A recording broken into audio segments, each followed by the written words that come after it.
तुम लोगों से हो पाएगा क्या?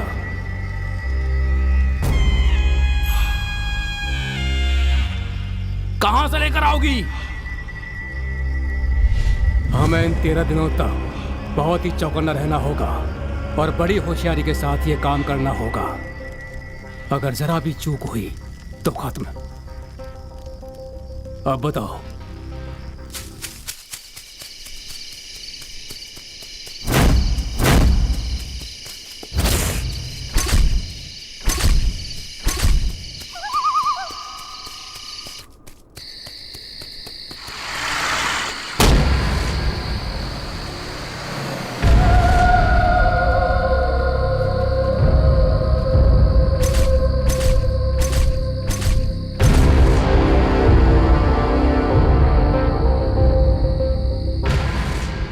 नैनम छिन्दन्ति शस्त्राणि नैनम दहति पावकः।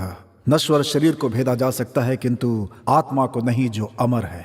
उद्धरेदात्मानं नात्मानं वसादयेत। अपनी मन की शक्ति के माध्यम से अपने आप को ऊपर उठाएं। अब से कई वर्षों पहले चरक सुश्रुत वाग्भट, जो आयुर्वेद के महर्षि माने जाते हैं, प्राणियों के जन्म मरण के विषय में चर्चा करते समय एक शिष्य ने उनसे प्रश्न पूछा कि जीवन और मृत्यु, इन दोनों के बीच क्या अंतर है। तब आचार्य ने उत्तर देते हुए कहा कि यदि प्रत्येक प्राणी के देह में एक चेतन धातु हो तो वो जीवित, और यदि ना हो तो मृत कहलाता है।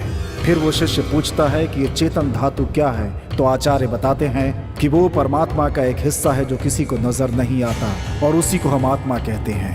आत्मा शरीर के हृदय वाले भाग में होती है, ऐसा सुश्रुत आचार्य का मानना है।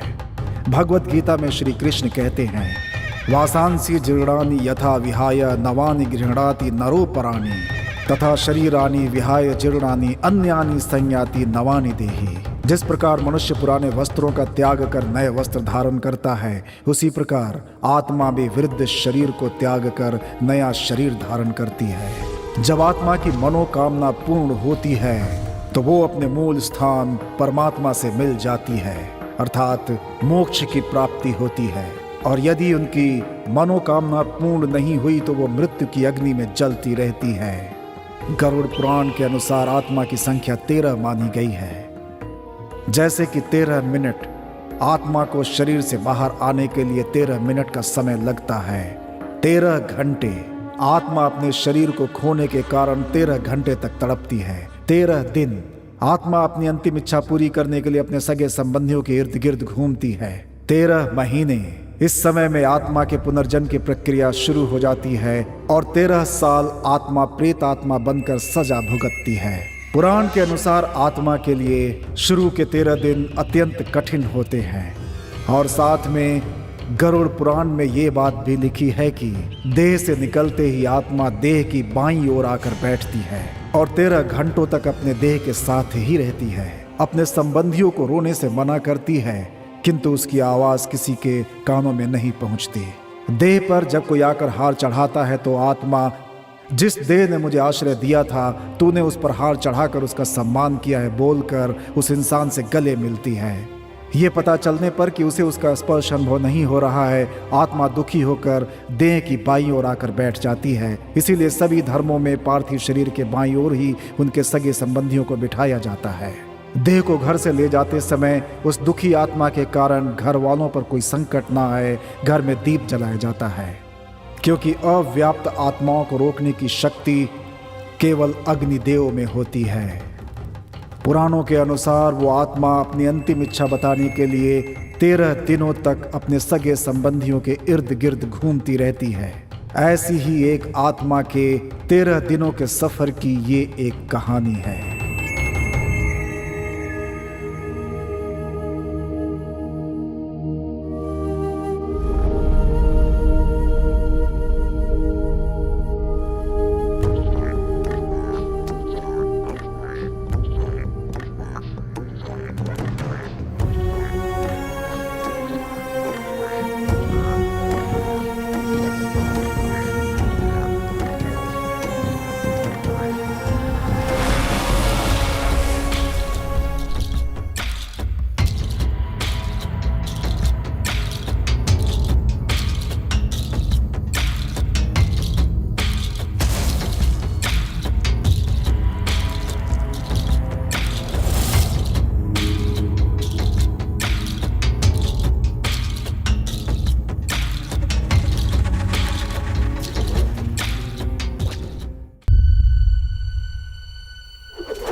पता है तुम यहीं कहीं हो, बताओ ना प्लीज। मुझे पता है कि तुम यहीं कहीं छुपे हुए हो। अगर तुम बाहर नहीं आए ना तो मैं यहाँ से वापस चली जाऊंगी। मजाक नहीं कर रही हूँ। हाँ रुक जाओ प्लीज, जाने की बात मत करो जान। अच्छा, जान बोलकर तुम मुझे यहाँ पर इतना इंतजार करवा रहे हो, ये गलत नहीं है क्या? कसम से कहता हूँ गलत है, लेकिन अपने बॉयफ्रेंड को इतनी देर तक इंतजार करवाना ये भी तो गलत है ना। अच्छा, तो इस बात का तुम मुझसे बदला ले रहे हो? नहीं सुची, तुमसे किसी भी बात का बदला लेना या बुरा सोचना मुझसे नहीं होगा। मेरी तो हर धड़कन बस तुम्हारा ही नाम लेती है। लो सुनो, आई love you Suchi. I love you to.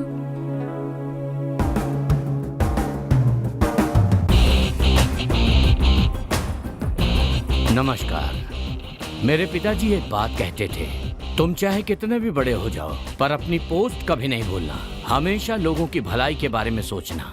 Tourism minister होने के नाते मेरा भी यही सपना है कि मैं इस राज्य का डेवलपमेंट अच्छी तरह से कर सकूं। दैट विल स्टार्ट फ्रॉम मेरे अपने गांव बीदर से। कोई भी प्रॉब्लम आए या कोई आइडिया आए, आप मुझे इमीडिएटली कांटेक्ट करेंगे। And be a good officer mister Ram.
ओहो,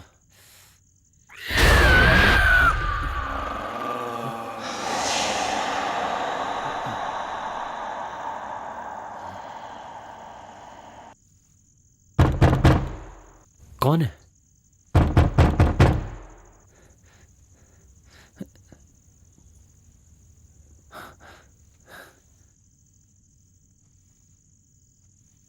कौन है?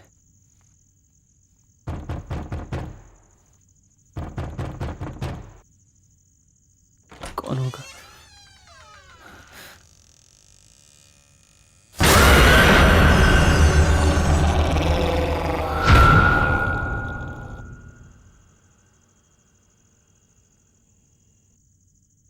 कौन है?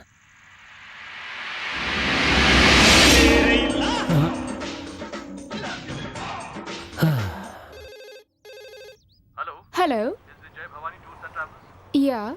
Rishi from AV Developer speaking. Tell me, sir. Our delegate Mr. Ramanujam will arrive to be there today morning. Okay, sir. From Hyderabad at 10:30 Okay. by Mumbai Express. So could you please arrange a vehicle for him? Okay, sure, sir. Can you please send his details, sir? Okay, I'll share the details through email. And please ensure to do the needful. Okay, sir. I'll make it with pleasure. Thank you so much for choosing Jai Bhavani Tours and Travels. Thank you. Thank you, sir.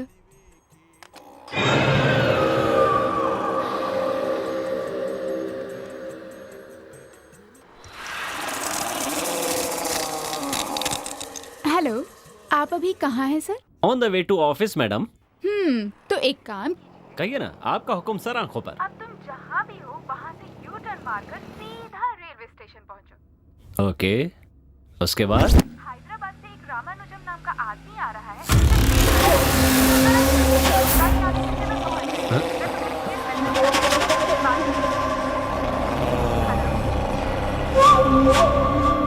Hello, मेरी आवाज आ रही है? Okay.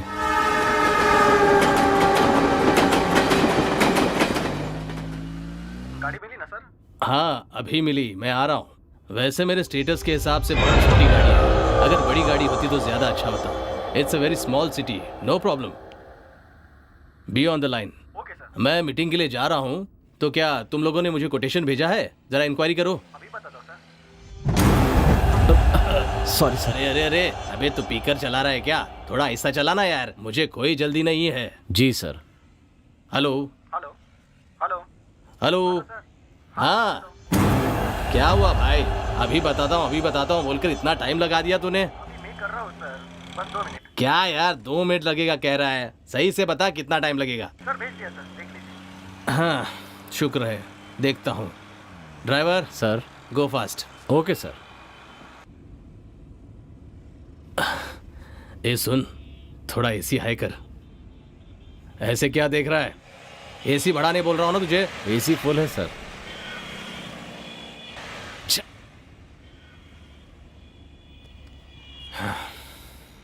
यहाँ road भी बेकार है और car भी बेकार है, नेटवर्क भी नहीं है। वहाँ देखो कितनी गंदगी है।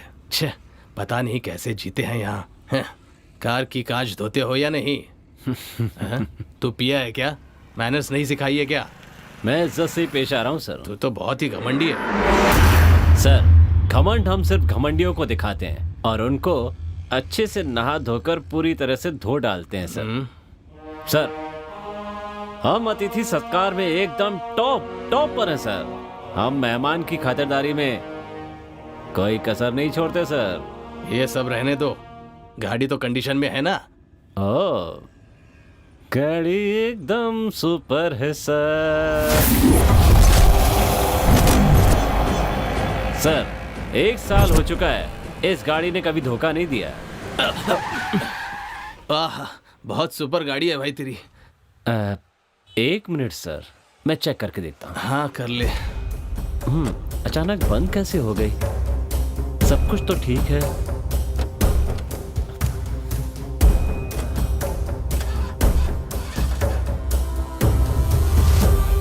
सर, बस 2 मिनट सर, मैं ठीक कर दूंगा। हाँ जल्दी कर।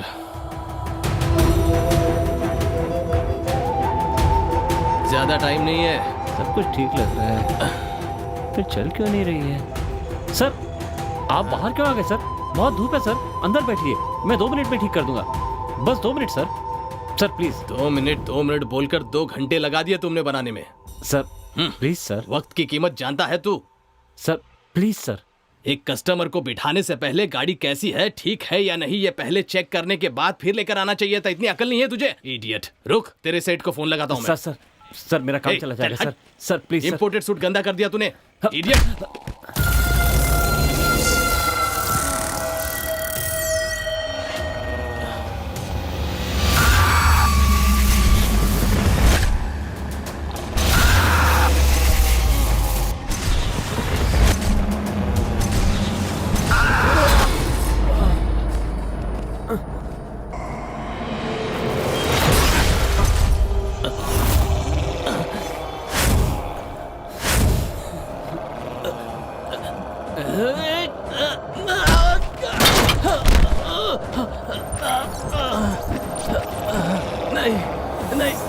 नहीं, छोड़ो मुझे। अरे मत मारो। अरे क्या कर रहे हो?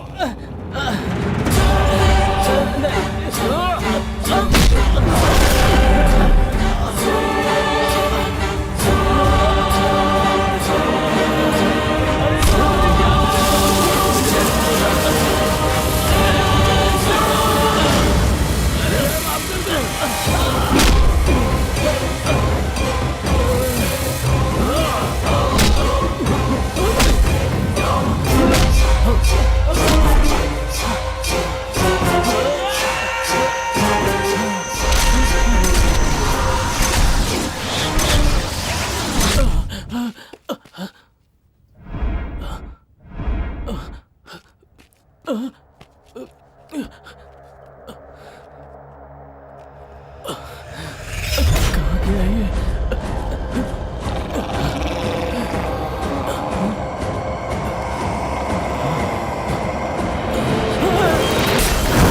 क्या हुआ सर?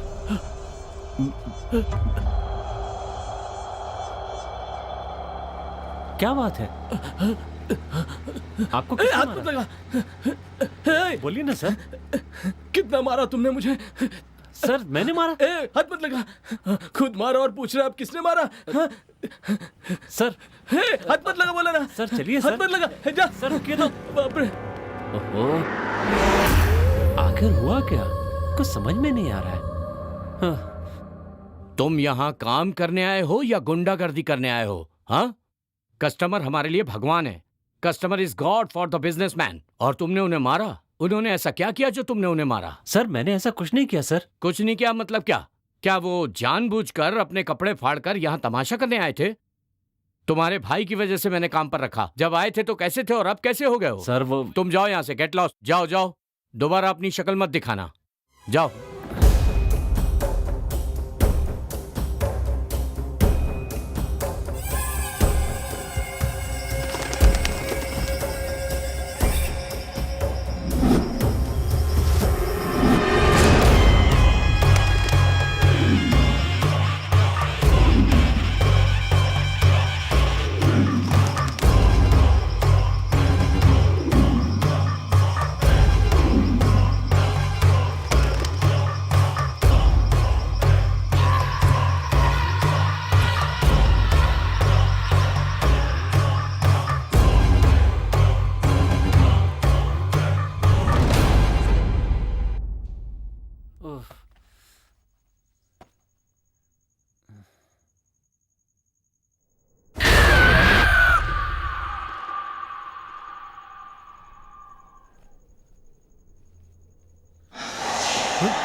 दिखाई नहीं देता? मरना क्या तुझे? चल साइड हट। चल मरने के लिए हमारा ही ट्रक मिला था क्या तुझे? हाँ? अरे सुनाई नहीं दे रहा? ओ भाई चल हट। भाई मैं तो गाड़ी चला दूंगा तुझ पे। अरे क्या सोच रहा है? चल। कहाँ से चले आते? जा जा। आप चलिए, गाड़ी चलाइए।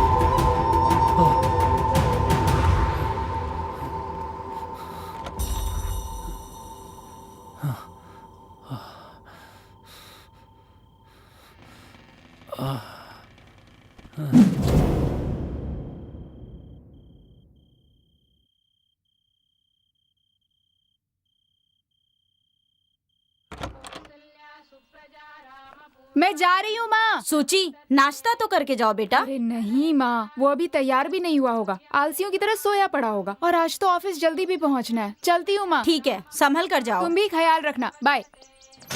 दीपू,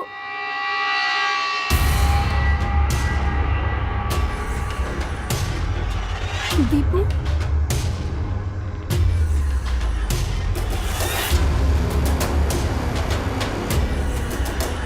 अरे क्या हुआ दीपू?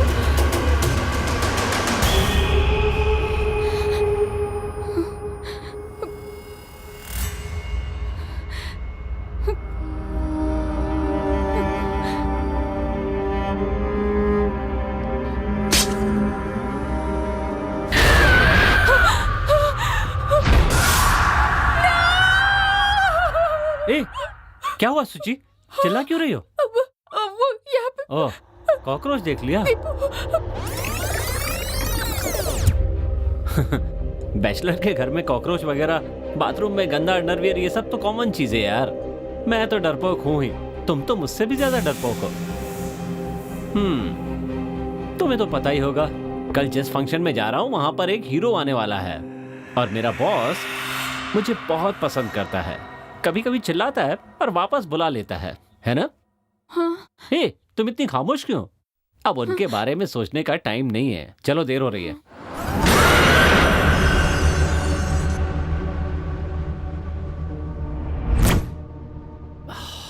आप ग्रेट हैं बॉस, दिन में भी देखने से सबकी हवा निकल जाए ऐसी फिल्म बनाई है। रियली आप एक रियल स्टार हैं बॉस। बोलकर साइलेंट मोड में भी क्या एंट्री दी आपने बॉस, रियली सुपर बॉस।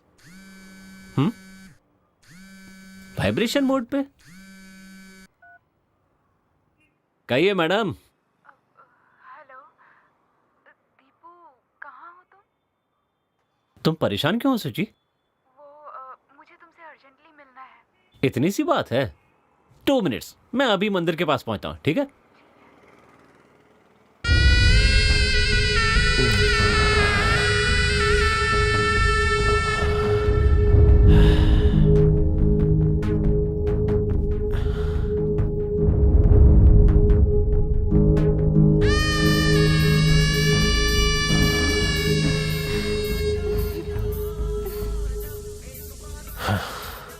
ओह, बॉस का फोन।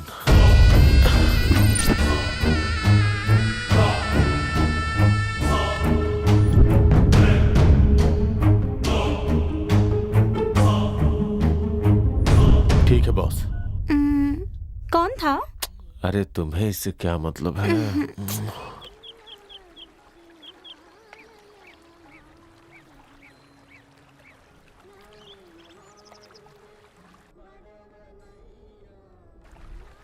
क्या हुआ सुची, तुम बोल क्यों नहीं रही हो?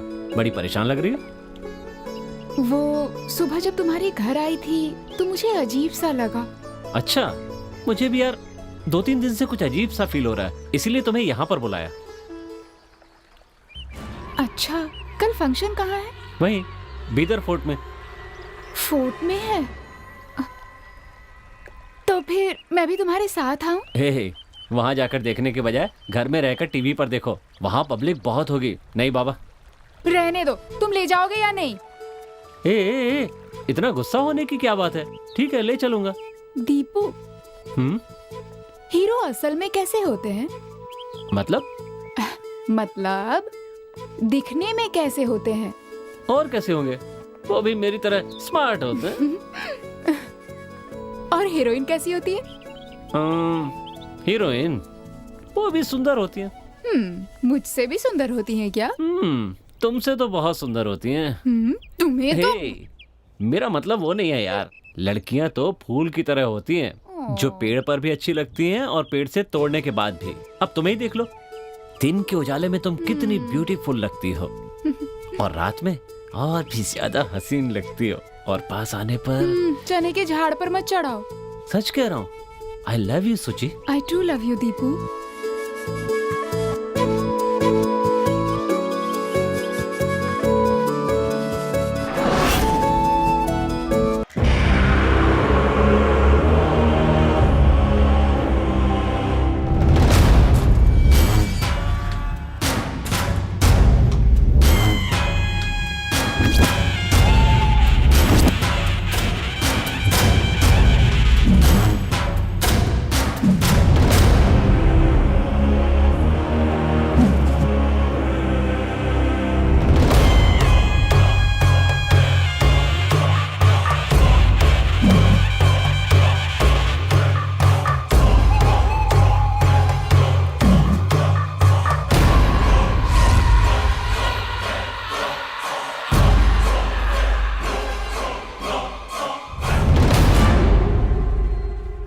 सुची, तुम्हारे लिए खाना लेकर आऊं क्या? मैं फंक्शन में खा कर आई हूँ, तुमने खाया? हाँ मैंने खा लिया, लेकिन तुम ऐसे ही मत सोना, एक गिलास दूध पी लेना। ठीक।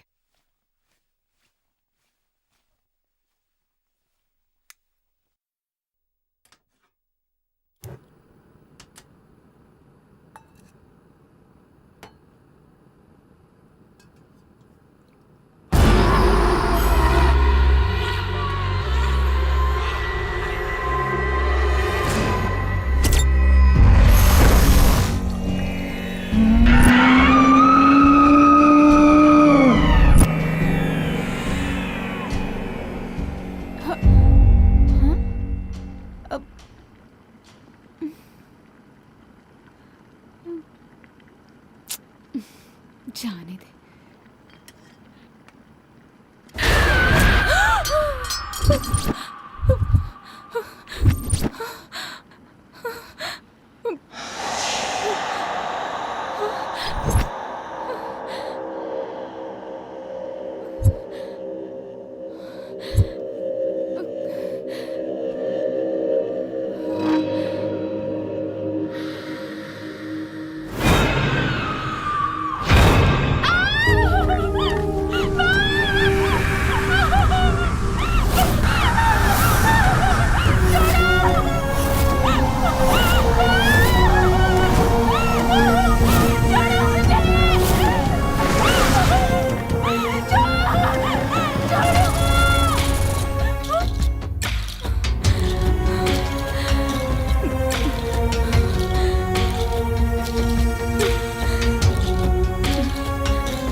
हेलो,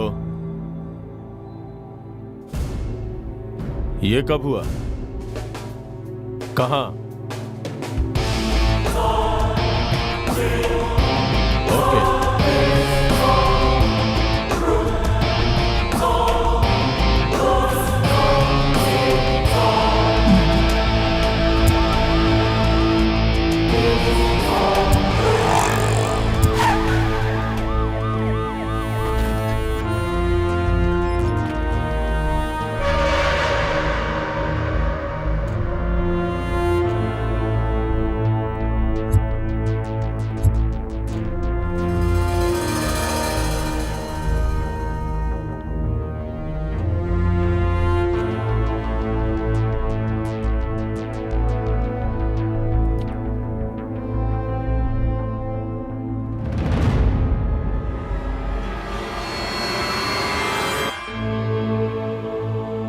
इसने आत्महत्या क्यों की?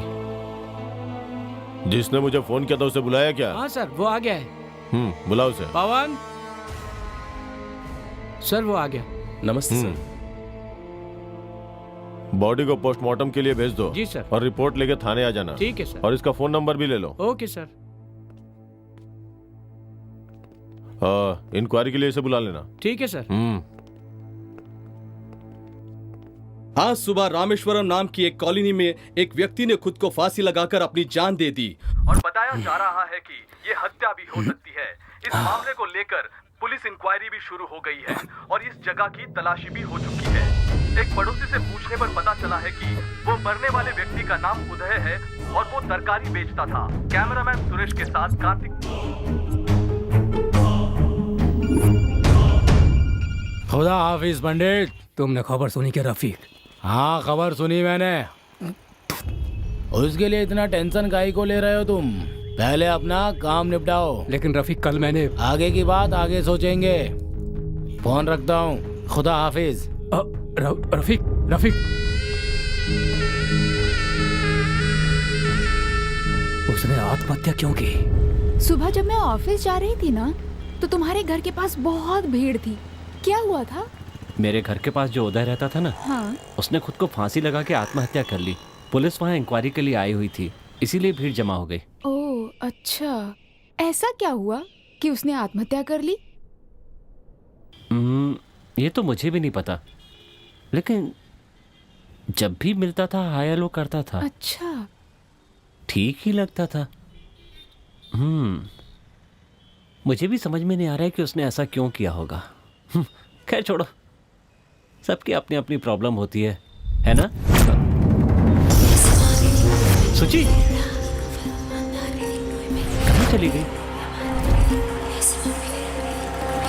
सुची, सुची, सुची, सुची,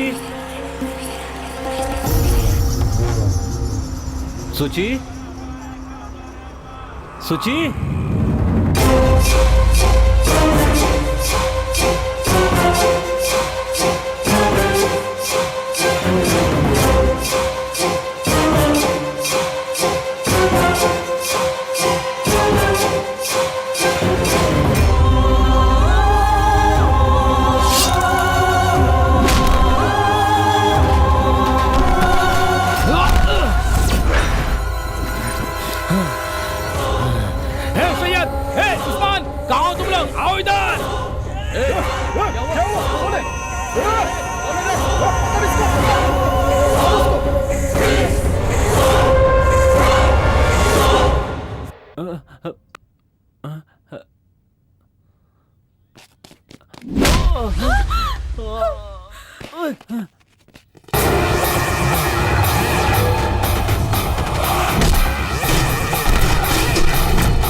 दिमाग खराब हो गया है तुम्हारा?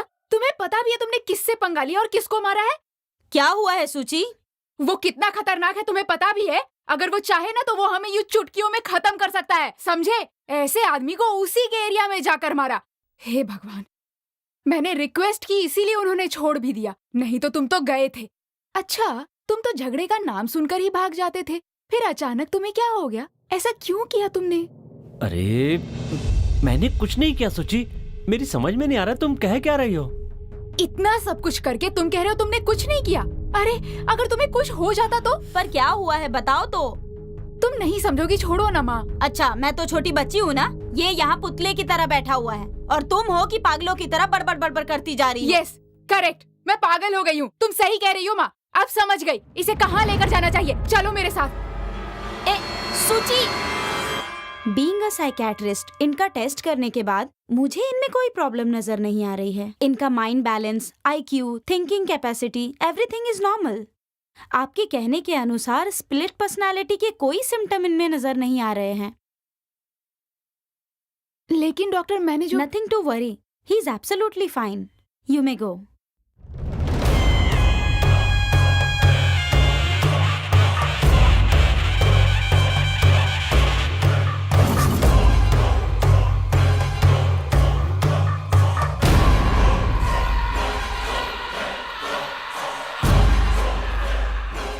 और कितने दिन ऐसे ढूंढते रहेंगे हम लोग? अब उनके दिमाग का दही हो रहा है, जल्दी खोजो सर।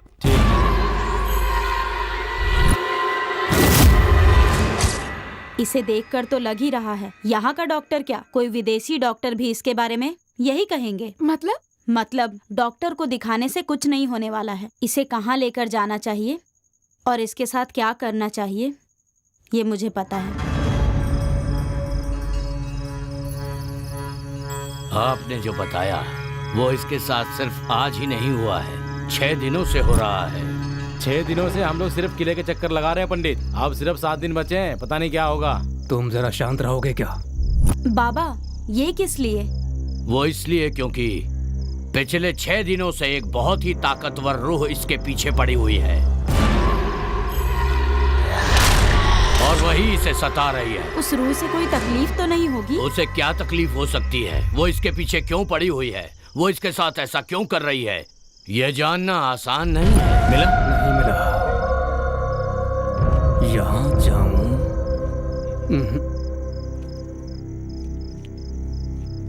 या यहाँ? मुझे मिल क्यों नहीं पा रहा है? हाँ, यहीं कहीं है। सिर्फ यही नहीं, चाहे कहीं भी जाओ उसका राज कभी जान नहीं पाओगे।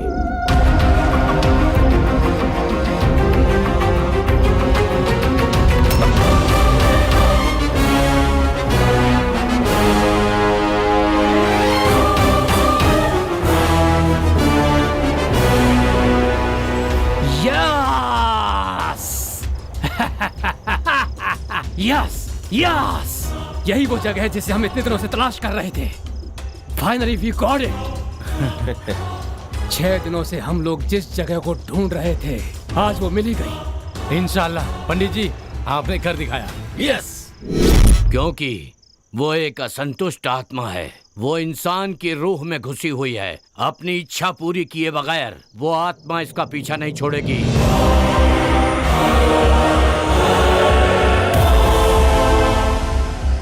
13 दिनों तक वो इसके साथ रहेगी। लेकिन एक बात मैं आपको बताना चाहूंगा, उसके पास अपना काम पूरा करने के लिए 7 दिन बचे हैं। 7 दिन बचे? रफीक, शफी, मुरली, आज शाम को ठीक 7 बजे तुम लोगों को 7वें दिन का काम जो मैंने बताया था वो शुरू कर देना चाहिए। ठीक है सर। हो जाएगा पंडित। हाँ, ये जो 7 दिन है इसके लिए खतरे से खाली नहीं है। 8वें दिन से हम लोग अपने सारे के सारे सपने पूरे कर सकते हैं, जो चाहे कर सकते हैं। बट हमें ये 7 दिन बहुत ही चौकन्ना रहना होगा। लेकिन आपको आगे 7 दिनों तक इसका बहुत ख्याल रखना पड़ेगा।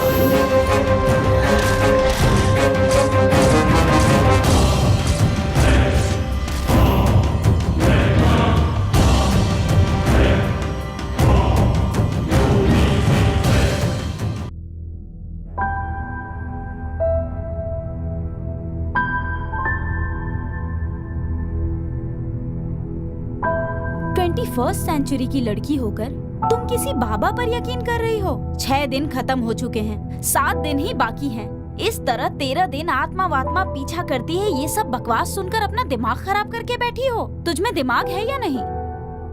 मार्केट में जो मैंने अपनी आंखों से देखा, अगर वो नहीं देखती तो मैं इतना परेशान नहीं होती। और उस दिन उस हैदराबाद की क्लाइंट ने इसके बारे में कंप्लेन भी की, पर मैंने नहीं माना। इनफैक्ट बॉस को भी मैंने कन्विंस कर लिया। लेकिन पता नहीं क्यों मुझे कल से उसके बारे में बहुत डर लग रहा है। देख सूची, it may be a psychic vibration. उसके लिए इतना अपसेट मत हो। हमने साइकियाट्रिस्ट से भी कंसल्ट किया, उसने कहा सब कुछ नॉर्मल है। अगर कोई किसी लड़की को छेड़े तो ये स्वाभाविक है कि उसका बॉयफ्रेंड अपनी आंखों के सामने ये सब कुछ सहन नहीं करेगा। और ऐसे में अगर जिन लोगों ने तुम्हें छेड़ा उसको उसने बुरी तरीके से मारा, तो इसमें उसने गलत क्या किया? तुम एजुकेटेड होकर भी ये सब सोच रही हो। अगर भगवान जैसी पॉजिटिव एनर्जी हो सकती है तो शैतान जैसी नेगेटिव एनर्जी नहीं हो सकती? मुझे बहुत डर लग रहा है ज्योति, कहीं मैं उसे खो ना दूं।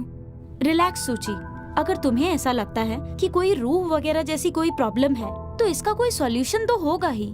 दीपू के साथ थोड़े दिन के लिए कहीं घूमने चली जाओ। एनवायरनमेंट के चेंज होते ही तेरा डिप्रेशन मूड भी थोड़ा चेंज हो जाएगा। और अगर बाहर जाने के बाद भी कुछ नहीं हुआ तो? बात तो सही है। तू एक काम कर, यहाँ वहाँ घूमने के बजाय मेरे अंकल का आयुर्वेदिक सेंटर है, अगर वहाँ गई तो उसका ट्रीटमेंट भी हो जाएगा और तेरा मूड भी चेंज हो जाएगा। अगर तू अभी हाँ कहेगी तो मैं फोन करके अरेंजमेंट करवा देती हूँ। ठीक है। कम ऑन सूची, सब ठीक हो जाएगा। चल अब।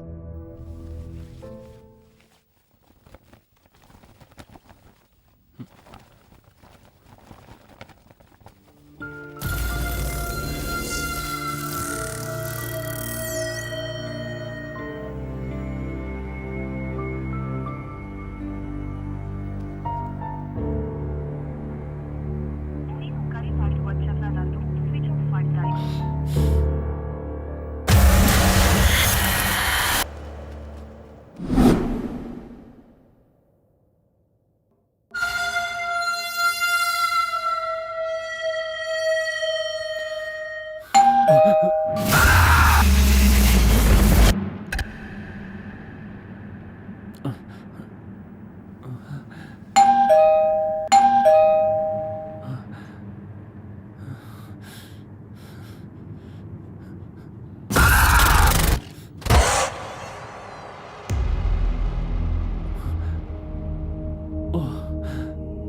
हो? क्या हुआ दीपू, तुम इतने डरे हुए क्यों हो? क्या बताऊं सुची, दरवाजे की घंटी भी बजती है तो खोलने में डर लगता है मुझे।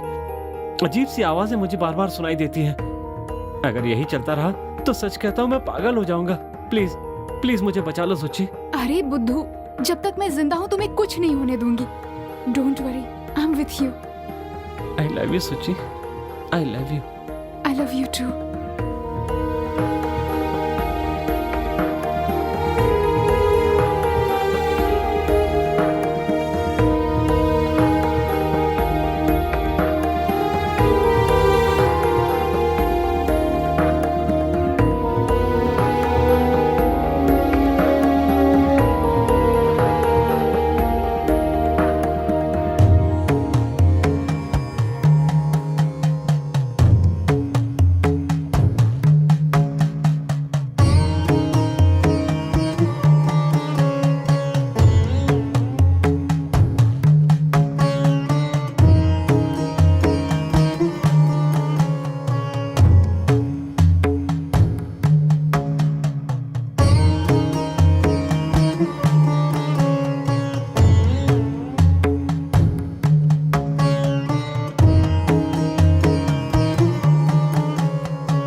बेटा दीपू।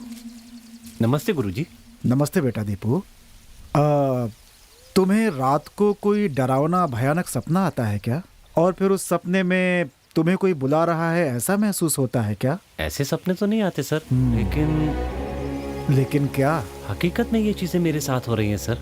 अच्छा। यही कुछ 8-10 महीने से पता नहीं क्यों मेरे घर जाते ही कोई मेरे आगे पीछे आसपास घूम रहा है, मुझे अपने पास बुला रहा है, ऐसा लगता है। ठीक है, ये बात तुमने अपने माँ बाप को बताई? कहने के लिए कोई मेरा अपना है ही नहीं सर, मैं अनाथ हूँ।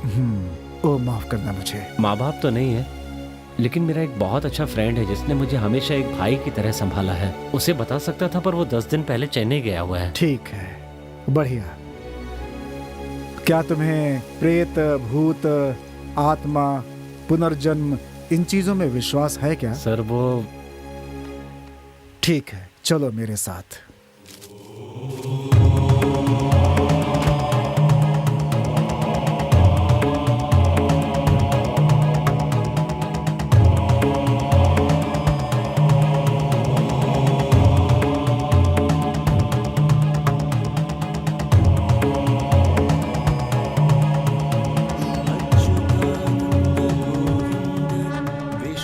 श्लोक सुनाई दे रहा है तुम्हें? हाँ सुनाई दे रहा है।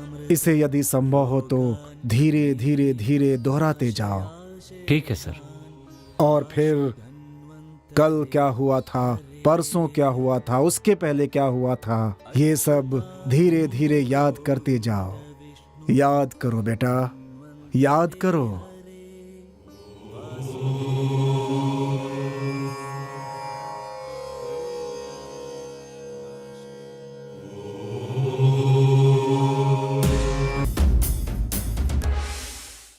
बीदर के नवाब का काम लाजवाब है।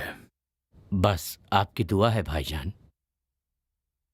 गुलबर्गा के कवाजे बंदे नवाज से लेकर बीजापुर तक हमारा ही हुक्म चलता है, लेकिन यहाँ भी राज करना चाहते हैं। आप हमसे बड़े हैं, इसका मतलब ये नहीं कि हम आपके गुलाम हैं। मेरे कहने का मतलब गुलामी नहीं है। बस कह दिया ना, शहंशाह अब आगे एक लफ्ज भी नहीं सुनेंगे। गुस्ताखी माफ हो जनाब। बीदर शहंशाह की आन है, शान है। अगर यहाँ किसी ने कदम भी रखा ना तो उसे चीर के रख देंगे, क्योंकि यह किला शहंशाह की जान है। और इस तरह से हैदराबाद प्रांत के नवाब और बीदर प्रांत के नवाब दोनों रिश्ते में सगे भाई होने के बावजूद अधिकार के लोभ ने उनके बीच एक बहुत बड़ी दीवार खड़ी कर दी।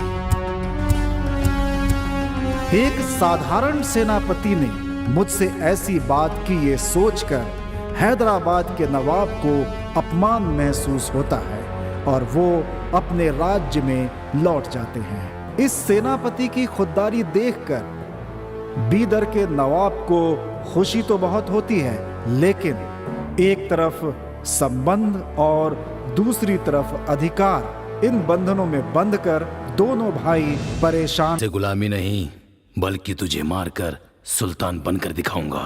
और वहां हैदराबाद के नवाब अपने अपमान का बदला लेने की कोशिश में लगा रहता है और साथ ही साथ बीदर पर कब्जा करने का मंसूबा बनाता रहता है।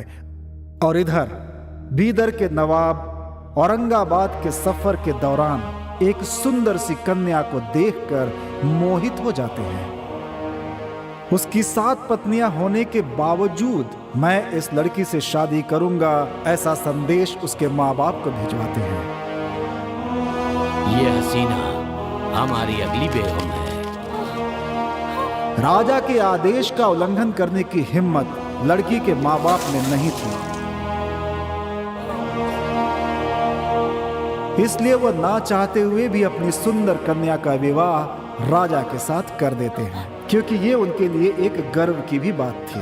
वो कन्या नवाब के साथ बीदर के लिए निकल पड़ती है और बीदर की प्रजा बड़े धूमधाम से इन दोनों का स्वागत।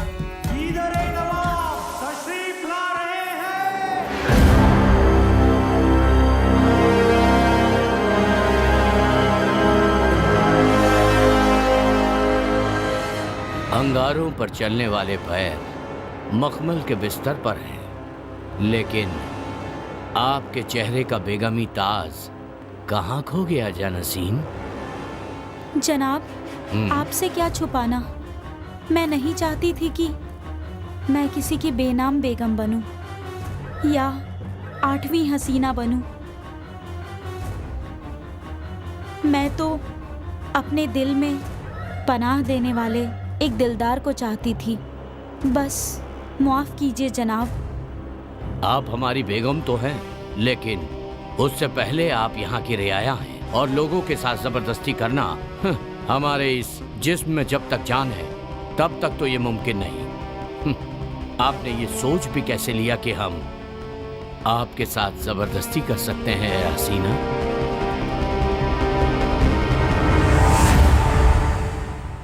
एक बात सुन लीजिए, आपके दिल में अपनी जगह बनाने के बाद ही मिलेंगे। हैदराबाद के नवाब बीदर के नवाब को एक पत्र भेजते हैं। पत्र में लिखा होता है कि अगर पत्र के मिलते ही 15 दिनों के भीतर तुम मुझसे आकर नहीं मिलोगे तो मैं युद्ध की घोषणा कर दूंगा। भाईजान होने के नाते हमारे हाथ बंधे हुए हैं, वरना ऐलान जंग के लिए हम भी तैयार हैं।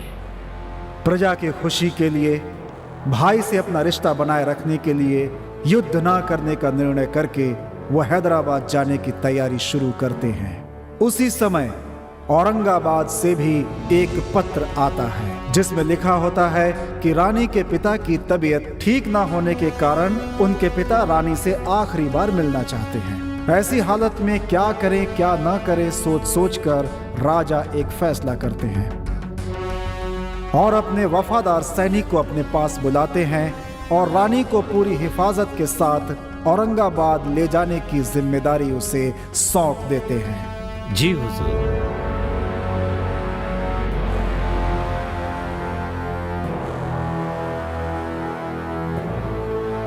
या खुदा, ये किस इम्तिहान में फंसा दिया है तूने।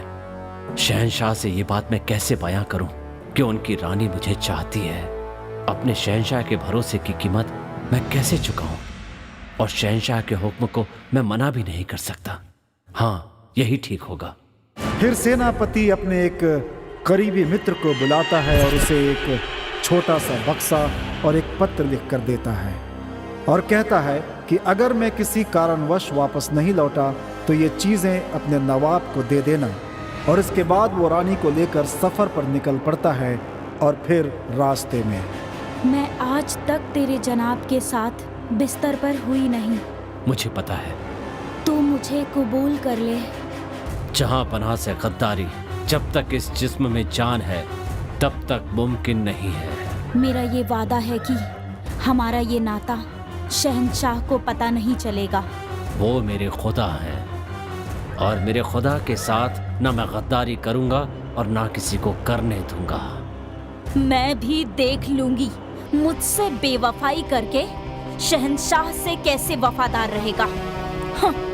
रानी सेनापति को उससे प्यार करने के लिए जबरदस्ती उकसाती है। चूंकि वफादार सेनापति मना कर देता है, इसलिए रानी उसके ऊपर आरोप लगाती है कि सेनापति ने उसके साथ बलात्कार करने की कोशिश की। ये खबर सुनते ही नवाब सेनापति से कुछ पूछे बिना ही सब कुछ सच मानकर उसे द्रोही करार देता है और उसे फांसी पर चढ़ा देता है। और जैसे ही ये बात सेनापति के मित्र को पता चलती है, वो बक्सा जो सेनापति ने उसे दी थी नवाब को सौंप देता है।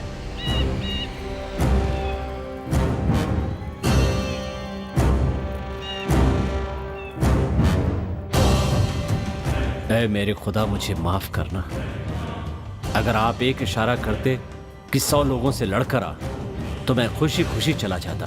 अपनी जान की बाजी लगाकर मैं दुश्मनों को मार गिराता या उनके हाथों आपकी खातिर अपनी जान दे देता। मगर आपने एक बहुत मुश्किल काम सौंपा। आपकी बेगम को मेरे साथ भेज दिया। अफसोस की बात यह है कि आपकी बेगम आपको नहीं बल्कि मुझे चाहती है। औरंगाबाद के इस 3 दिन के सफर में अगर जवानी के जोश में मैं बहक गया, आपसे गद्दारी करने का बोझ मैं सह नहीं पाऊंगा। इसलिए मैं अपनी मर्दानगी को खत्म कर रहा हूं।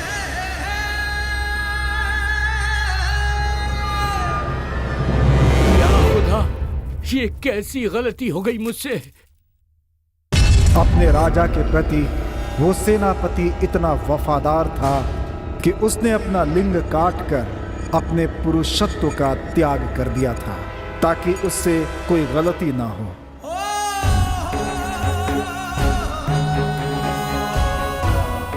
नवाब को जब इस सच्चाई का पता चलता है तो नवाब क्रोध में आकर रानी को भी फांसी पर चढ़ा देते हैं। लेकिन रानी की मौत से भी नवाब को तसल्ली नहीं मिलती। एक फरेबी औरत की वजह से अपने उस वफादार सेनापति को खोने के गम में वो टूट से जाते हैं। अगर पुनर्जन्म जैसी कोई चीज है तो उस जन्म में मैं अपनी जान की बाजी लगाकर तुम्हारी रक्षा करूंगा, ऐसी दुआ वो नवाब ऊपर वाले से मांगते हैं। और इन सारे फसाद की जड़ और कोई नहीं बल्कि हैदराबाद का नवाब था। औरंगाबाद से मैंने ही एक हसीन लड़की को तेरे पास भेजा। एक ही तीर से 2 शिकार किए और तुझे और तेरे सेनापति को खत्म कर दिया। तेरे ही हाथों से उसे फांसी का फंदा पहना दिया। उस दिन उसकी आवाज बीदर के किले में गूंज रही थी ना, अब मेरी हंसी की आवाज पूरा बीदर सुनेगा।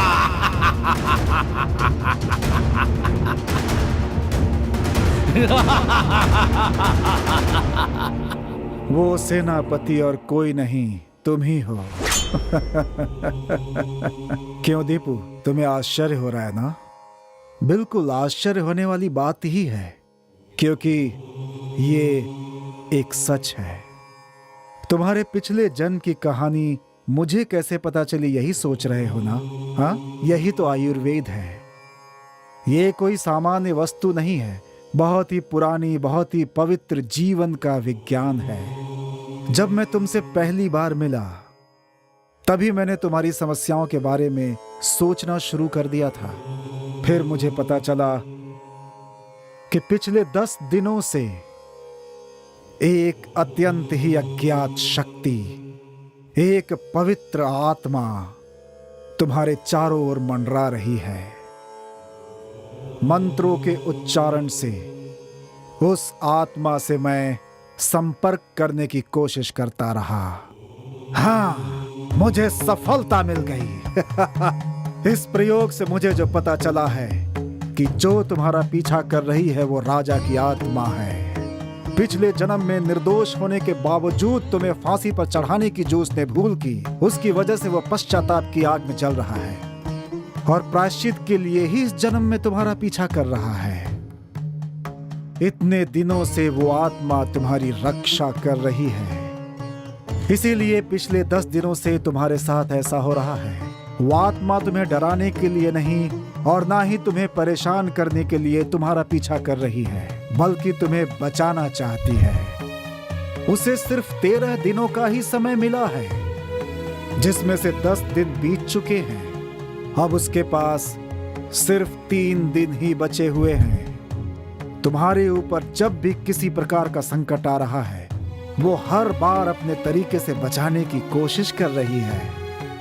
अब तुम्हें खतरा किससे है, वो तुम्हें कैसे बचा रही है, ये सब मैं नहीं जानता, लेकिन वो आत्मा तुम्हें कुछ बताना चाहती है, लेकिन तुम उससे डर रहे हो, इसीलिए वो चुप है।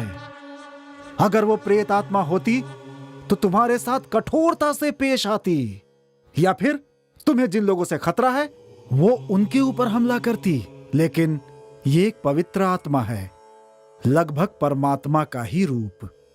वो किसी का बुरा चाह ही नहीं सकती, वो तो हमेशा सबका भला ही चाहती है, लेकिन सबका सीधा उसके साथ संबंध बनना संभव नहीं है। साधारण व्यक्ति तो उसके बारे में सोच ही नहीं सकता, क्योंकि जानते हो, साधारण व्यक्ति की बुद्धि उसके पास तक पहुंच ही नहीं सकती सच्चे लोगों के सिवा।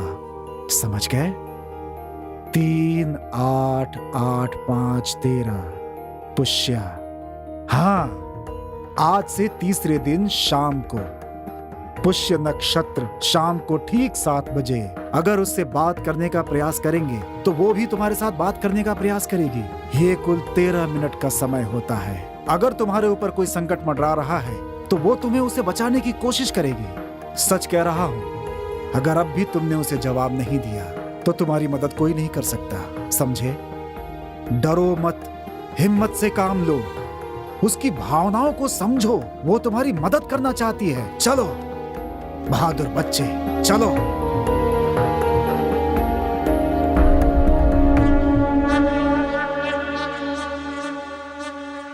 सुची, क्या हुआ माँ? डॉक्टर ने क्या कहा? अरे माँ, डरने की कोई जरूरत नहीं है। दरगाह वाले बाबा की तरह ही 3 दिन ख्याल रखने को कहा है, बस इतना ही। पता नहीं वो क्या कहेंगे, ये सोचकर मैं बहुत डर गई थी। मैं कुछ नहीं चाहती, बस तुम दोनों खुश रहो, मेरे लिए इतना काफी है। बस तुम दोनों की शादी करवा दूंगी तो मेरी जिम्मेदारी खत्म हो जाएगी और तुम लोगों की नई जिंदगी शुरू हो जाएगी। क्या पता क्या शुरुआत होगी। क्या कहा? कुछ नहीं, शादी आराम से होगी ना। शादी आराम से ही करेंगे, लेकिन जल्द से जल्द मंगनी कर लेते हैं। तुम लोगों के आने से पहले मैंने पंडित जी से बात करके रखी है। कल का दिन बहुत शुभ है, उन्होंने कहा कल ही मंगनी करवा लो। कल ही? अरे इतनी भी क्या जल्दी है माँ? बेटा ये सब मैं नहीं जानती, मैं जो कह रही हूँ वो करो। हमेशा तुम्हारी ही जिद नहीं चलेगी। कल का दिन ही शुभ है ऐसा उन्होंने कहा है। उनका कहना है कल अगर मंगनी हुई तो शादी के बाद भी तुम दोनों सुखी रहोगे। ये लो। लेकिन माँ, लेकिन वेकिन कुछ नहीं सुनने वाली, कल हर हाल में मंगनी होकर रहेगी, बस। तुम्हारा क्या कहना है दीपू? हाँ।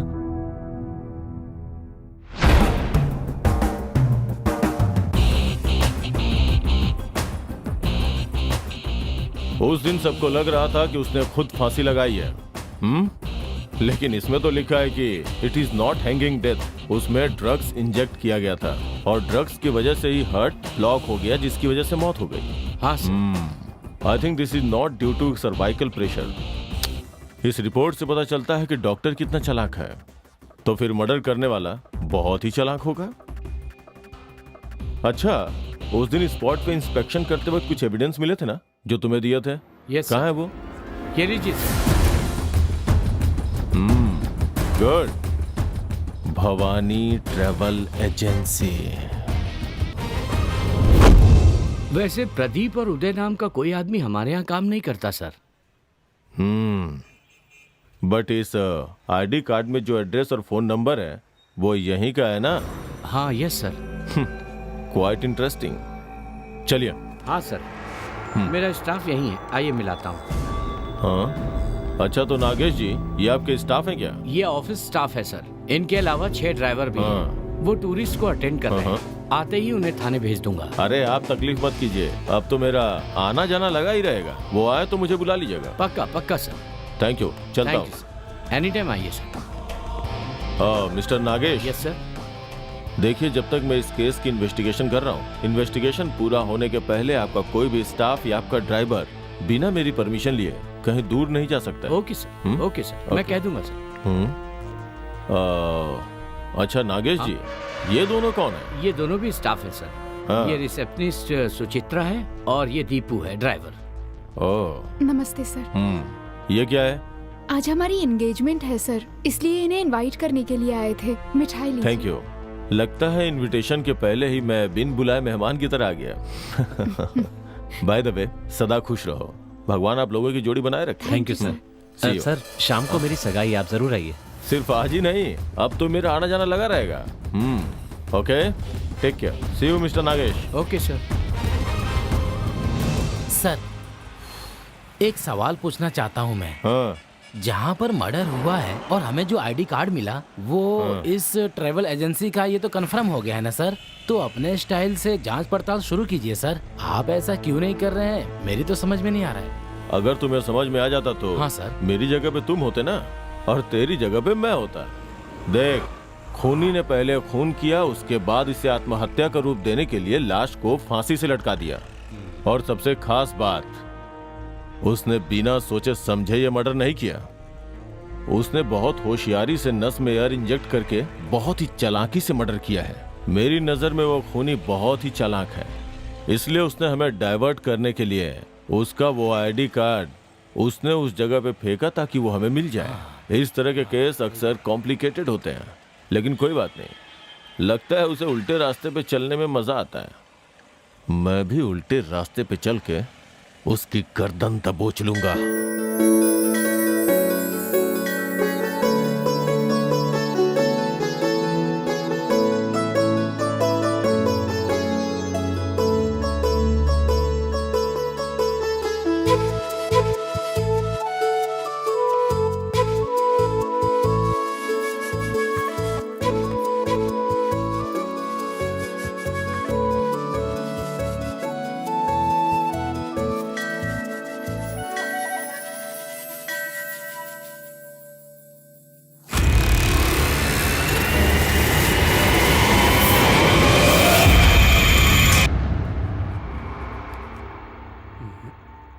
हिसाब से यहीं कहीं होना चाहिए।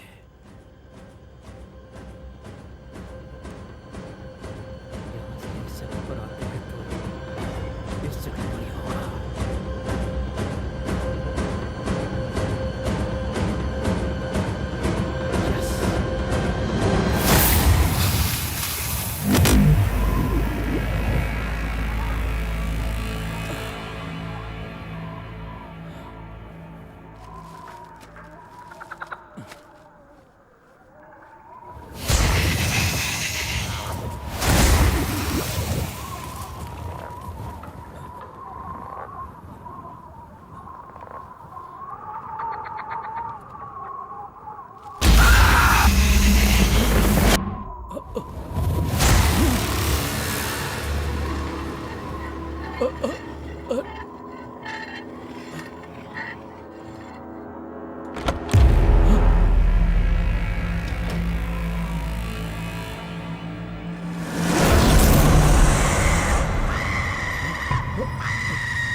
वहां जाने की क्या जरूरत थी?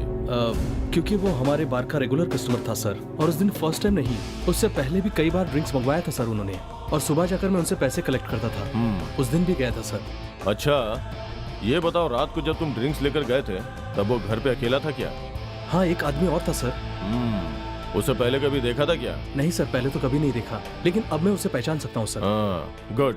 उसके घर के पास कोई मेडिकल स्टोर है क्या? मेन रोड के पास एक है सर। ओके, तुम नीचे जाओ, मैं आता हूँ। Okay sir.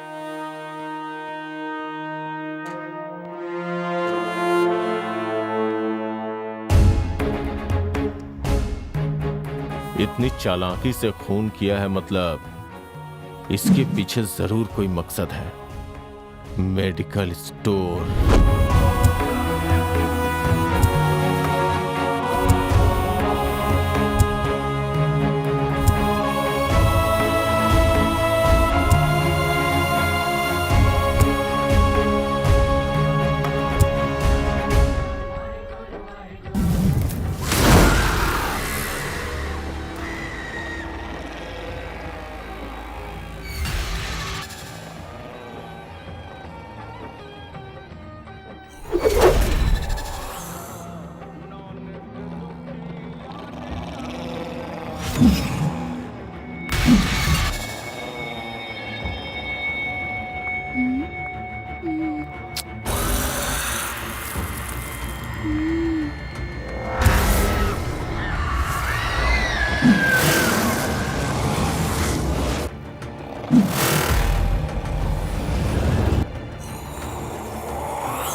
कहाँ चला गया ये?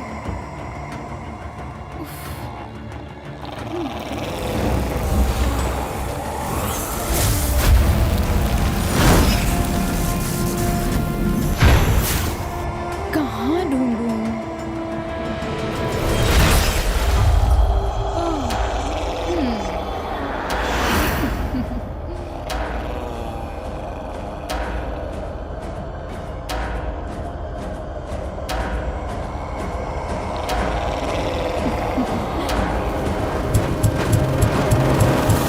साहब, आपको किस ख्याल में डूबे हुए हैं? नहीं, कुछ नहीं। उस डॉक्टर ने जो कहा, अगर वो सच हुआ तो? उसके लिए इतना सोचने की क्या जरूरत है? जो होना है वो हो कर रहेगा। तुम बेकार में टेंशन मत लो। लेकिन वो... लेकिन मुझे नहीं सुनना। मैंने कहा ना, कल से सब कुछ ठीक हो जाएगा। हम पहले जैसे ही रहेंगे। अब मैं तुम्हारी एक नहीं सुनूंगी। कल शाम को मैं 5 बजे आऊंगी। तुम तैयार रहना। मैं तुम्हें एक नई जगह लेके जाने वाली हूँ। ठीक है।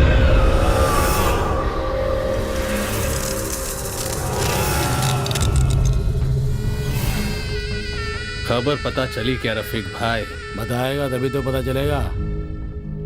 राइट। अपना उदय है ना, उसने आत्महत्या नहीं की थी। तो कहना क्या चाहता है? उसका मर्डर हुआ था। मर्डर था? हाँ, और मर्डर करने वाले को पुलिस हर जगह तलाश कर रही है भाई। मूड क्यों खराब कर रहे? चुपचाप ही है, समझा इसको। सही कहा भाई, लेकिन हम मूड बनाने की बातें ही करते रहेंगे या सुल्तान की तरह एंजॉय भी करेंगे? कल शाम को 7 बजे जब वो पंडित काम खत्म करेगा, तब वहाँ के सुल्तान हम होंगे और हमारी आसपास की लड़कियां हमारी बेगम होगी। इसे कहीं देखा हुआ लग रहा है। कहाँ देखा है? बस कुछ दिन की बात है, उसके बाद जिंदगी में ऐश ही ऐश होंगे। वाह, हम सब सुल्तान होंगे और सारी लड़कियां हमारी बेगम। सुनना सर, यहाँ खड़ा क्या कर रहा है? यहाँ के सिगरेट लेकर आ। हाँ ओके सर। बढ़िया है भाई। ज्यादा चढ़गी क्या? मजा करेंगे भाई, मजा करेंगे। ये पूरा साम्राज्य ना हमारा होना चाहिए। हाँ भाई। ये नशा भी क्या चीज है यार? जी करता है बस पीता रहूं। नशा कभी उतरे ही ना।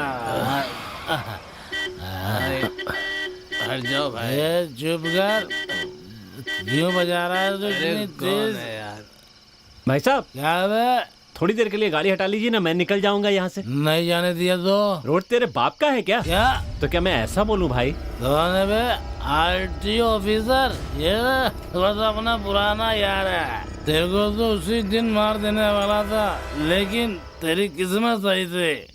क्या बोलूं बेटा, अगर तुझे मारा ना तो मेरा ही लॉस होगा। इसलिए छोड़ दिया। क्या रे, ये तेरी लवर है क्या? वाह, ये तो डांसर है।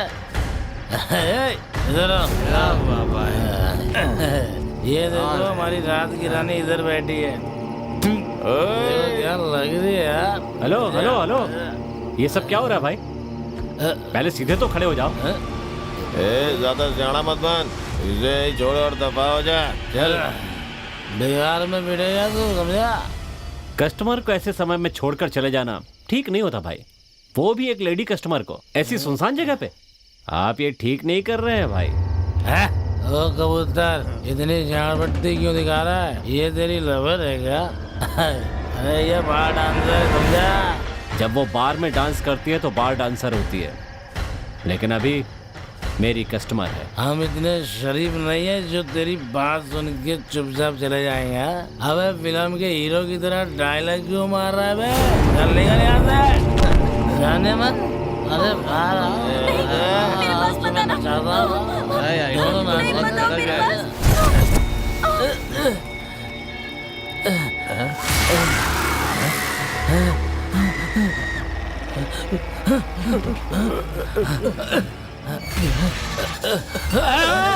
अरे भूतिया, भागो भागो भाई।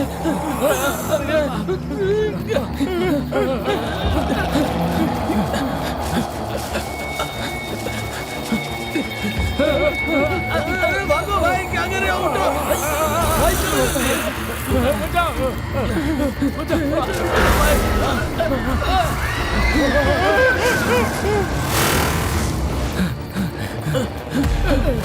दरवाजा खोलो, दरवाजा खोलो, बचाओ। बंद करो। क्या हुआ, क्या हुआ?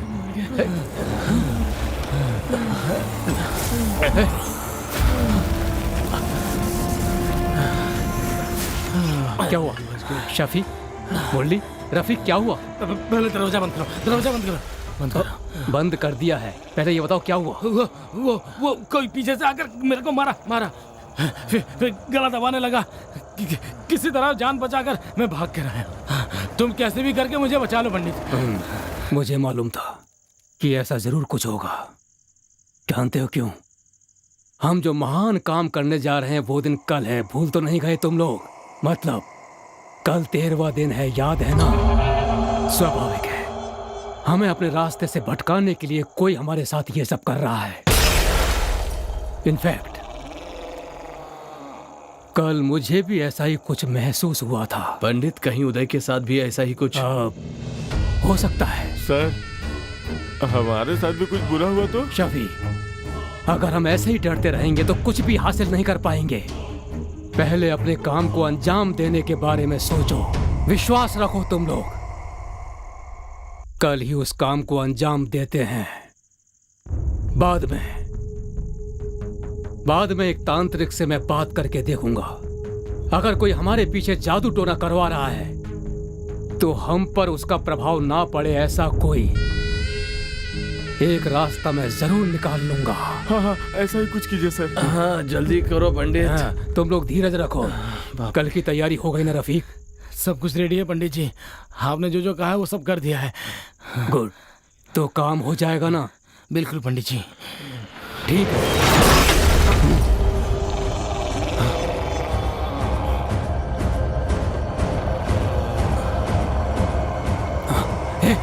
डरो मत, कूल रहो, कूल।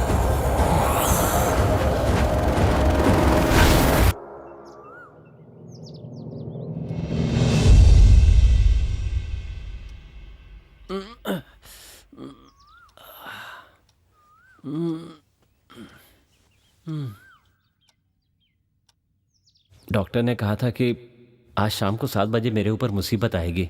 मतलब सिर्फ 13 घंटे बचे हैं। ये कुल 13 मिनट का समय होता है।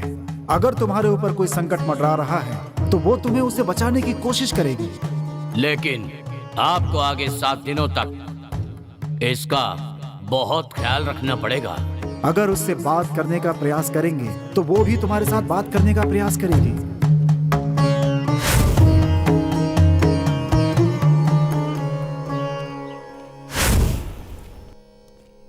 नमस्ते सर। अरे पवन, क्या हुआ आज इतनी सुबह सुबह? सर उस दिन रात को उदय के साथ जो आदमी था ना, वो कल रात हमारे बार में आया था सर। आपको मैंने उस वक्त फोन भी किया था, पर आपका फोन नहीं लग रहा था सर। अच्छा, हो सकता है नेटवर्क की प्रॉब्लम रही हो। सर ये देखिए, मैंने उसकी फोटो ली है। गुड। वो कुछ बड़ी चीज की प्लानिंग कर रहे थे सर। इसके साथ और 2 लोग थे। आज रात को किले में कुछ काम खत्म करने की बात कर रहे थे सर। मतलब यहीं आसपास में रहते हैं वो? हाँ सर। दोबारा तो मैं फिर बुलाऊंगा, आ जाना। जरूर सर। ठीक है, थैंक यू।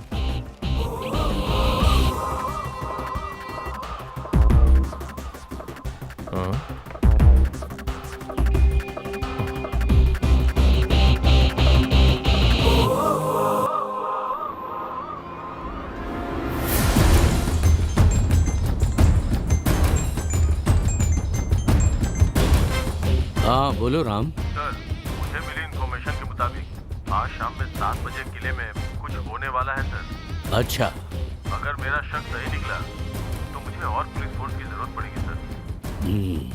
तुम एक अच्छे ऑफिसर हो। I will consider your request. मैं कमिश्नर से बात करूंगा। पहले तुम ये पता लगाओ कि वहाँ क्या इनलीगल एक्टिविटीज चल रही है, तब तक रिस्क तुम्हारा है। Yes sir. Be careful. Thank you sir. Okay. Good morning. अरे गुड मॉर्निंग अपने बाजू में रखिए। हमने अपनी तरफ से सारी तैयारी कर ली है। आपकी तैयारी हो गई है नहीं? आप बताइए। ओह, तैयारी हो गई है। किसी को हमारे बारे में पता चला ना तो हम सबकी कहानी खत्म हो जाएगी। अब तक जैसा मेंटेन करते आए ना वैसे ही मेंटेन करना होगा। फिक्र मत करो रफीक, सब कुछ आराम से हो जाएगा। इंशाअल्लाह ऐसा ही हो जनाब।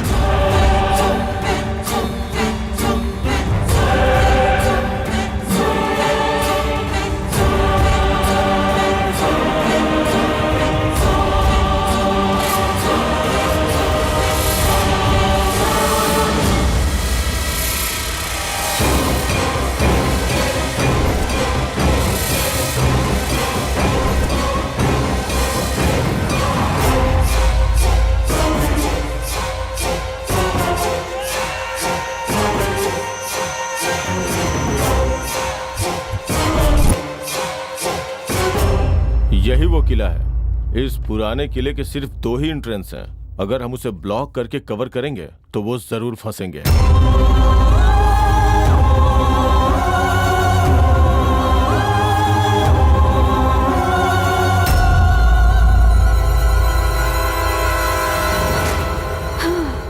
गई। आज मेरी जिंदगी का सबसे बड़ा दिन है। I am so happy Deepu. तुम तो हैप्पी हो, पर मुझे बहुत टेंशन हो रही है। टेंशन? टेंशन लेने का नहीं, देने का डाले।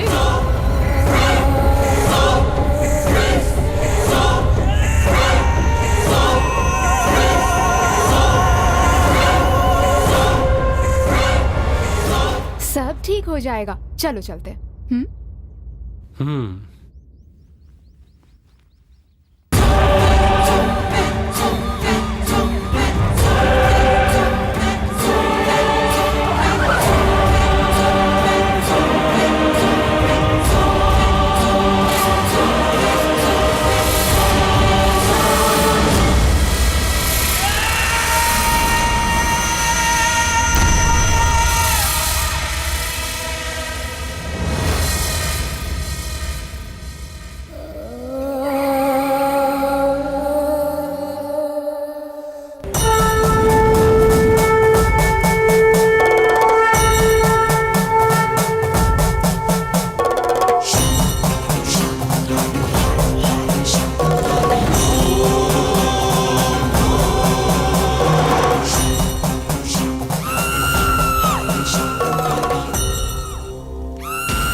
चाहिए। वो आने वाले हैं ना? हाँ वो पक्का आएंगे सर। ऐसा मौका फिर से नहीं मिलने वाला।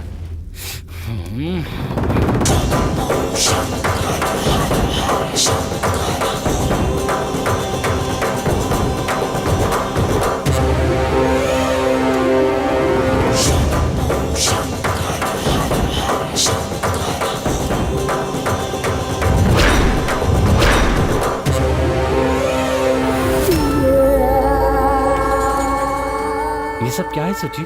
मुझे यहाँ पर क्यों लेकर आई हो? सब पता चल जाएगा।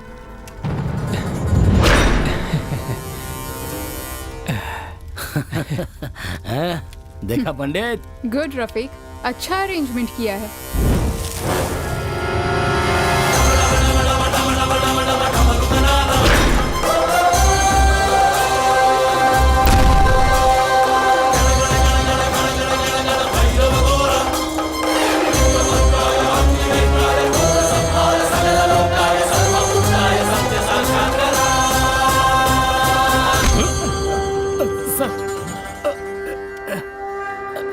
क्या हो रहा है यहाँ पे? सर मेरे दोस्त के शरीर से भूत भगा रहे हैं सर। ओ, तू उसका भूत भगा रहा है? मैं तेरा भूत भगाऊंगा। मैंने क्या किया सर? क्या किया है? ये भूत क्या नहीं किया है सब पता चलेगा। सर वो क्या है ना कि ये पूजा उसी के लिए चल रही है। चुप! बिना किसी सबूत के कोई बात नहीं करता ये राम गोपाल राव। पता उदय कौन है ये तू अच्छी तरह जानता है ना? वो जो आत्महत्या करके मरा, मैं उसे जानता हूँ सर। झूठ मत बोल। मैं झूठ नहीं बोल रहा हूँ सर। वो मेरे भाई जैसा था सर। बोलो ना पंडित जी। वो क्या बोलेंगे? तूने ही उसका खून किया, उसे फांसी से लटकाया और फिर आत्महत्या बोल के अफवाह फैला दी। तूने उसे क्यों मारा सीधी तरह से बता दे। कुछ नहीं किया। अगर सच नहीं बताया तो यहीं पे इनकाउंटर कर दूंगा। सर बताता हूँ सर। बोल।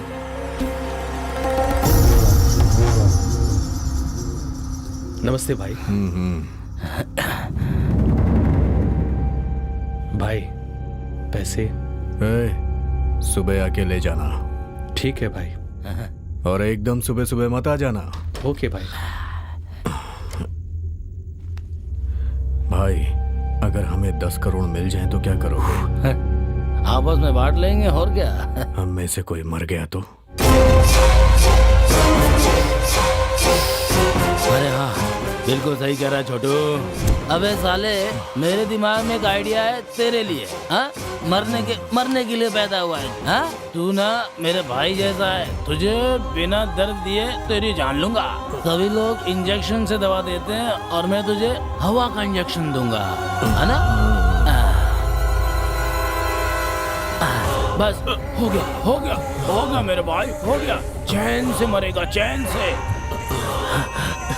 तेरा आइडिया तेरे काम में ही गया, मर गया।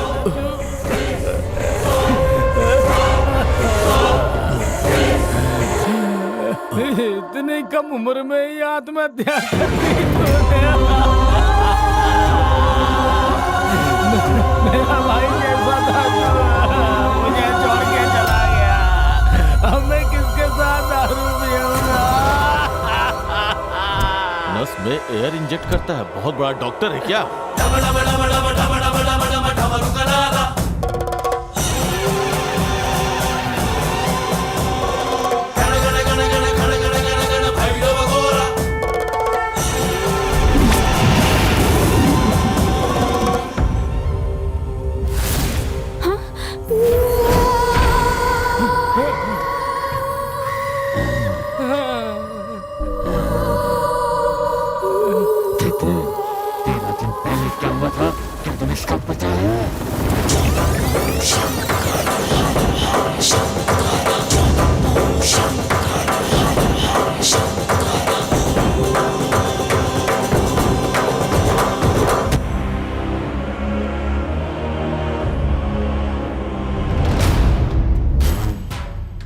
यस, तुम्हारा अंदाजा सही है, लेकिन तुम लोग जितना सोच रहे हो उससे भी 10 गुना ज्यादा खजाना उस किले में गड़ा हुआ है। 16वीं शताब्दी में निजामों ने बड़ी चालाकी के साथ अपना सारा खजाना बहुत ही सुरक्षा से इस किले के नीचे गाड़ दिया था। वो खजाना किले में कहाँ है उसका पता मैं जरूर लगाऊंगा, लेकिन उस खजाने को वहां से बाहर निकालना इतना आसान नहीं है। उसे वहां से बाहर निकालने के लिए कहते हैं 13 साल में एक बार पुष्प नक्षत्र में एक बड़ी पूजा करवानी होती है। 13 साल के बाद? हाँ, लेकिन उन 13 सालों को पूरा होने में अब सिर्फ 13 दिन ही बचे हैं। सिर्फ 13 दिन। और एक और जरूरी बात यह है कि उसे जमीन से बाहर निकालने के लिए हमें 5 जीवों की बलि चढ़ानी होगी। 5। ये तुम लोगों से हो पाएगा? अरे पंडित, थोड़े से पैसे के लिए अपने माँ बाप को भी बेचकर खाने वाले लोग हैं हम। अगर बोरी भर के सोना मिलेगा तो हम कुछ भी करने के लिए तैयार हैं। आगे का डिटेल बताओ तुम। अरे ये काम इतना आसान नहीं है रफीक, इसमें हमारी जान भी जा सकती है। पैसे से दुनिया चलती है पंडित, काम कोई भी हो चलेगा। तो ठीक है, आज से ठीक 13 दिनों के बाद ठीक 7 बजे हम लोगों को पूजा शुरू करवानी होगी और हमें बलि चढ़ानी होगी। पानी में रहने वाले जीव की बलि,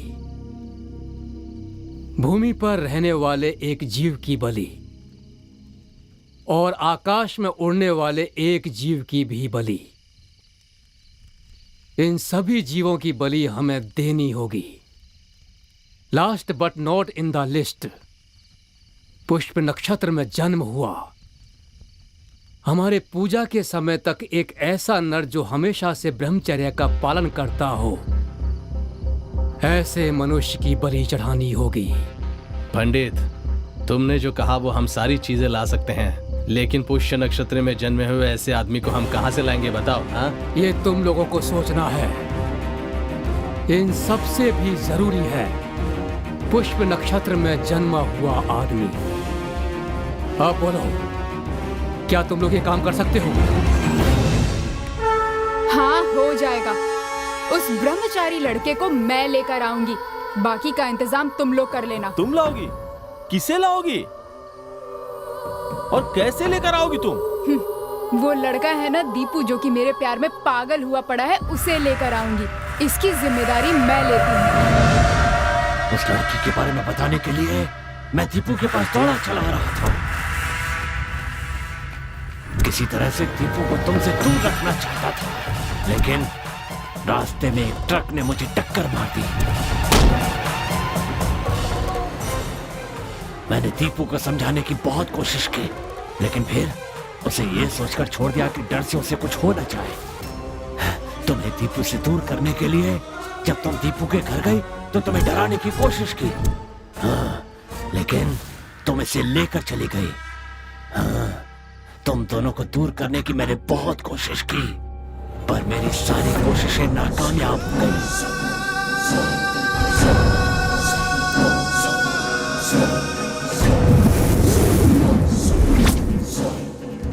तुम ड्रामा कर रहे हो या सच कह रहे हो ये मैं नहीं जानती, बट यस, मैं तुम्हारी बलि चढ़ाने के लिए यहाँ लेकर आई हूँ।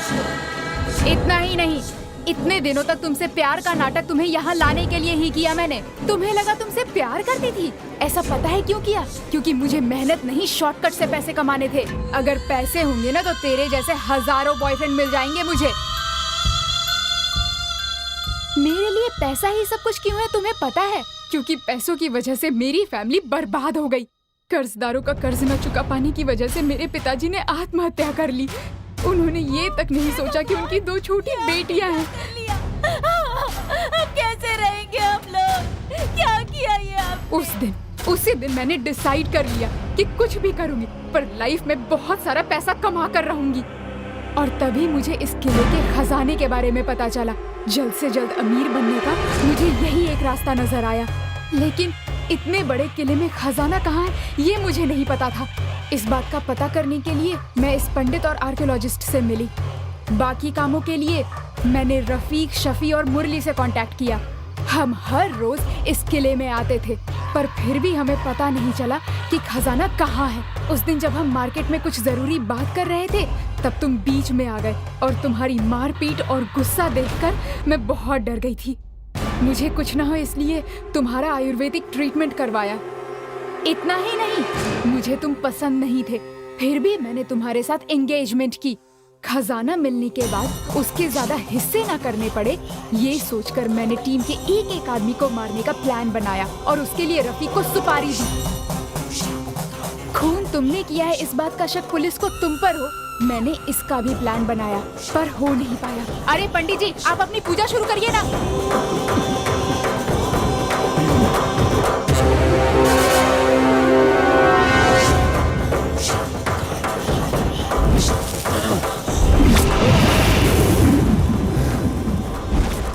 सोचा तुम्हें जान से मार दूं, पर ऐसा नहीं कर पाया। ये पूजा न कर पाया, इसलिए मैंने इसे भी डराने की बहुत कोशिश की, पर इसने भी नहीं माना। मेरा कोई काम पूरा नहीं हुआ। इसे डराने से कुछ नहीं होगा, ये सोचकर मैंने इसका पीछा छोड़ दिया। फिर इसके पास गया। उस दिन 11वें दिन मैंने इसे डराने की कोशिश की, लेकिन ये कोशिश भी नाकामयाब हुई।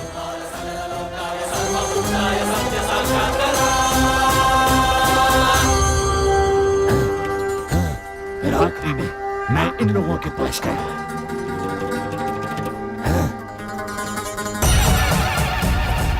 ये लोग राक्षस है सर, राक्षस है। मेरे दीपू को इन लोगों से बचा लीजिए सर। सर प्लीज सर, किसी तरह मेरे दीपू को इनसे बचा लीजिए सर। प्लीज सर, बचा लीजिए सर, प्लीज सर, यही मेरी आखिरी इच्छा है सर।